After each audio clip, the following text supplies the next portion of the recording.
¿Qué tal, oyentes? ¿Cómo estáis? Muy buenas noches y bienvenidos otro día más a Historias para no dormir.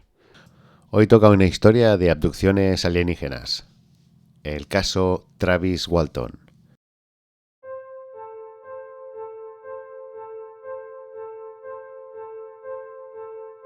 Seis testigos, una desaparición y una verdad que nadie quería aceptar. La noche del 5 de noviembre de 1975 empezó como cualquier otra noche para 7 hombres que volvían a casa después de un día de trabajo en el bosque de Arizona.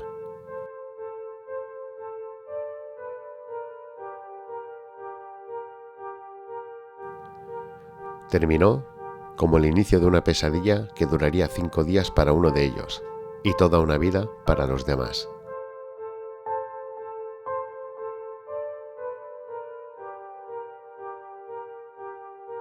Este es el caso de abducción mejor atestiguado de la historia.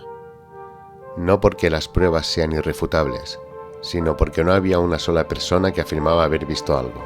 Habían 7. El Parque Nacional Apache Sealgraves se extiende por más de 2 millones de acres en el este de Arizona.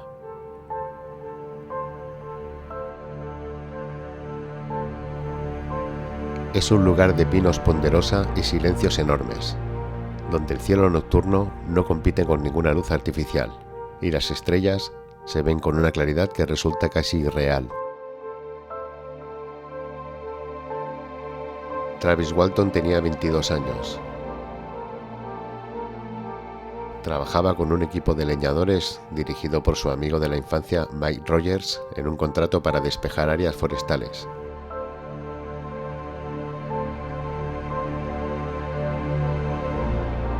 Era un trabajo físico, duro, que terminaba con el cuerpo agotado y los músculos doloridos. Esa tarde del 5 de noviembre, el equipo completó su jornada y cargó en la camioneta de Rogers para volver a casa.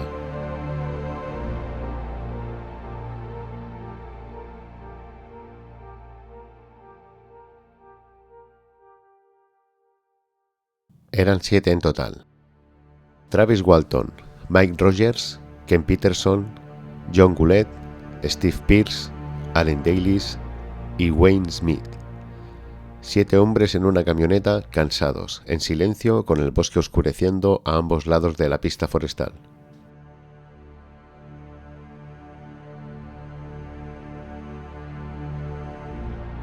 Nadie esperaba nada. Esa es quizás la parte más perturbadora de esta historia. Lo completamente ordinaria que era, hasta que dejó de serla.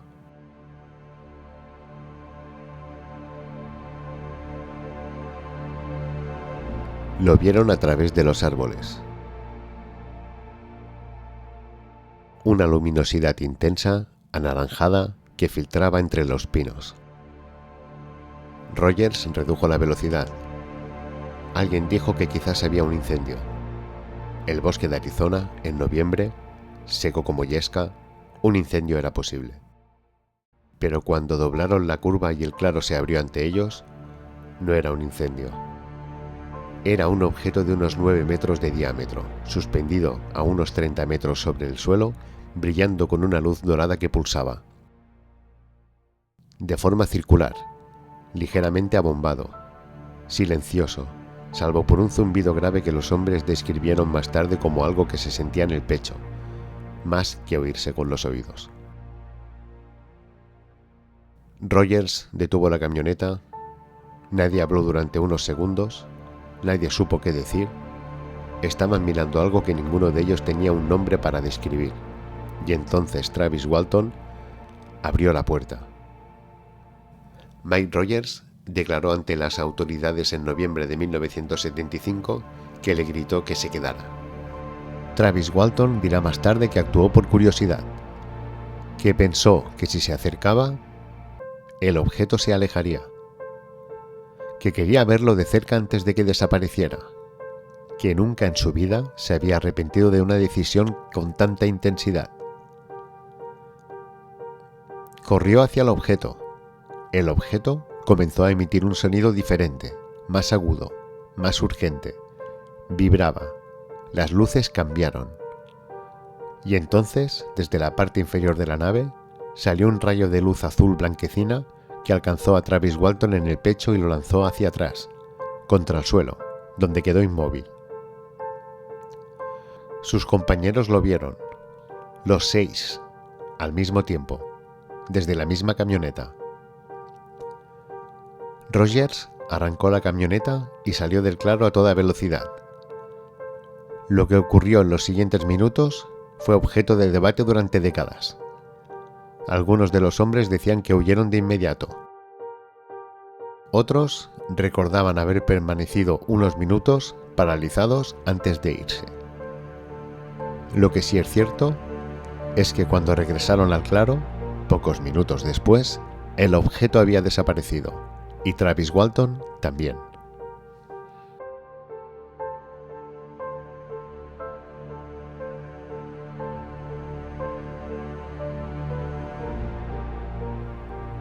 Cuando los 6 leñadores llegaron al pueblo y contaron lo que habían visto, la reacción no fue de asombro ni de curiosidad científica, fue de sospecha. Un hombre había desaparecido. 6 hombres daban una historia que nadie en su sano juicio podía tomar en serio. ¿La conclusión? La conclusión más obvia para las autoridades era la más terrible: homicidio. Durante 5 días, los leñadores vivieron bajo la sombra de una acusación de asesinato. Uno de ellos tenía antecedentes penales. Eso no ayudó. La policía del estado de Arizona movilizó equipos de búsqueda con perros y helicópteros. Peinaron el bosque durante 3 días. No encontraron a Travis Walton. No encontraron sangre. No encontraron señales de lucha. No encontraron absolutamente nada. Los 6 leñadores fueron sometidos a pruebas de detector de mentiras administradas por Gilson, examinador altamente cualificado y miembro de la Asociación de Polígrafos del Estado de Arizona. El resultado fue unánime. Los 6 hombres decían la verdad sobre lo que habían presenciado. Gilson escribió en su informe: "Lo único que les puedo decir es que pasaron la prueba".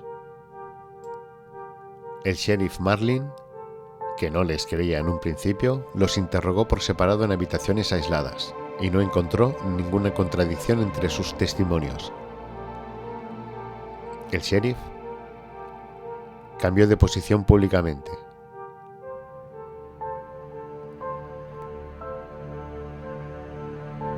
En un periódico local declaró: "Estoy seguro de que vieron un ovni". Pero Travis continuaba desaparecido. Al 5.º día sonó el teléfono en la casa de la familia Walton. Era una llamada desde un teléfono público en una gasolinera de Heber Overgaard. El que llamaba decía ser Travis Walton. Apenas podía hablar. Mike Rogers, el mejor amigo de Travis, tomó el coche con varios miembros de la familia y condujo hasta ese número de la carretera. Lo encontraron junto al teléfono público.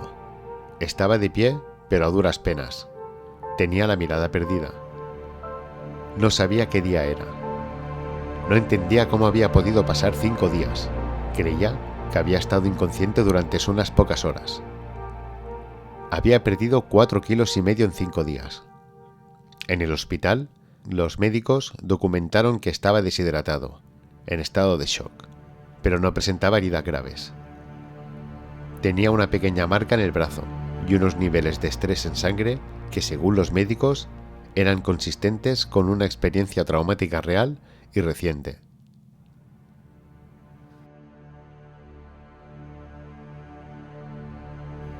Travis Walton recuerda muy poco de esos 5 días, y lo que recuerda no llega en orden, ni con claridad.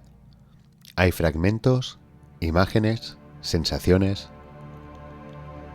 Recuerda haber despertado en un cuarto de metal, iluminado por una luz fría que no tenía fuente visible. Estaba tumbado sobre una superficie dura, el dolor en la cabeza y en el pecho era intenso, y entonces los vio.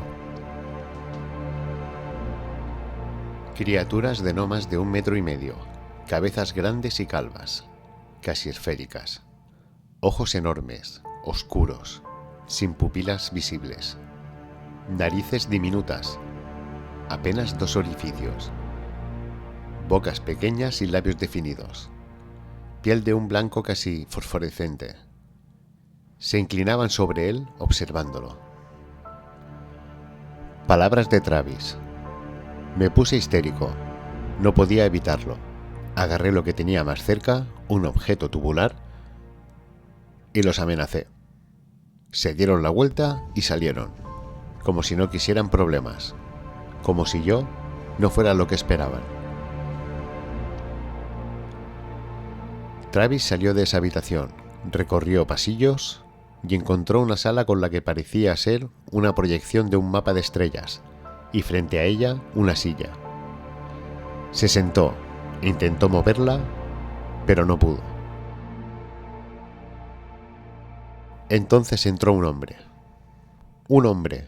no un ser extraño, alto, musculoso, con pelo castaño claro y ojos de color avellana.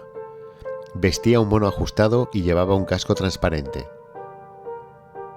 Travis intentó hablarle y el hombre no respondió. Lo tomó del brazo con suavidad y lo guió fuera de la habitación, a través de lo que parecía una instalación enorme. Lo llevó a otra sala, donde habían 3 personas más con aspecto humano, 2 hombres y una mujer. Lo tumbaron en una mesa, le pusieron una máscara sobre la cara, y lo que Walton recuerda a continuación es el cielo de Arizona, de noche, y la nave alejándose a toda velocidad hacia las estrellas, mientras él yacía en el asfalto de la carretera. El caso Travis Walton generó una tormenta mediática sin precedentes en la historia de la ufología. Libros, documentales, una película de Hollywood de 1993 titulada Fire in the Sky, y con toda esa atención llegaron también los escépticos, los detractores, los que llamaron al caso un fraude cuidadosamente construido para ganar dinero y fama.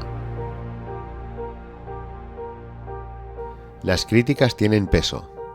Philip Klass, periodista especializado en desmontar fraudes relacionados con ovnis, señaló que la familia de Walton era aficionada a la ufología antes del incidente, que Travis había visto programas televisivos sobre abducciones en las semanas previas, y que una prueba de polígrafo anterior a la que se hizo pública había dado resultados negativos para Walton. Travis Walton responde a estas críticas desde hace 5 décadas. Reconoce que vio programas sobre abducciones. Niega que eso invalide su experiencia. Niega conocer la existencia de esa primera prueba de polígrafo. Y afirma con la misma convicción del primer día que todo ocurrió exactamente como lo contó. Lo que ningún escéptico ha podido explicar de manera satisfactoria es a 6 hombres que no tenían nada que ganar y mucho que perder al contar lo que vieron, que pasaron el detector de mentiras, que fueron interrogados por separado sin contradicciones y que vivieron durante semanas bajo la sospecha de haber asesinado a su compañero. ¿Cuál es la explicación para eso? Travis explicó: hace muchos años salí de una camioneta y corrí hacia un ovni que brillaba en la oscuridad de Arizona, pero cuando tomé esa decisión dejé atrás algo más que a mis compañeros. Dejé para siempre toda apariencia de vida normal. Lo que vino después fue inmensamente abrumador en sus efectos, tan devastador en sus consecuencias que mi vida nunca volvió a ser la misma. Este es otro caso real que supera con creces la ficción. Comenta si te ha gustado, suscríbete y no olvides dedito arriba y activar la campanita para más historias como esta. Muchísimas gracias por haber estado ahí. Nos vemos en la próxima.